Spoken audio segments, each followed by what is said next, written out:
তুমি আমাকে ধরা দাও, তুমি আমাকে ধরা দাও, তুমি আমাকে ধরা দাও।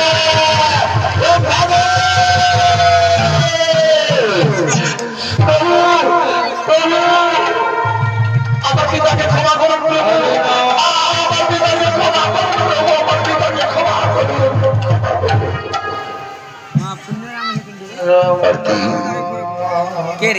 আজকে আজকে তোমার পিতা তুমি ক্ষমা চাইছো। এটাই পুত্রের কর্তব্য।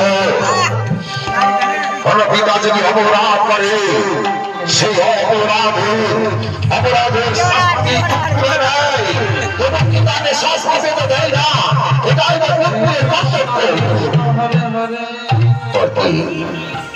আমি ক্ষমা করে দিলাম, একবার ক্ষমা করেছি, ধর্মের দিকেছি, দ্বিতীয়বার ক্ষমা করলাম, আমি তোমার দিকেছি। তৃতীয়বার যদি অপরাধ করে তাহলে আমি ক্ষমা করবো না, আমি বাক্যে ক্ষমা করবো না।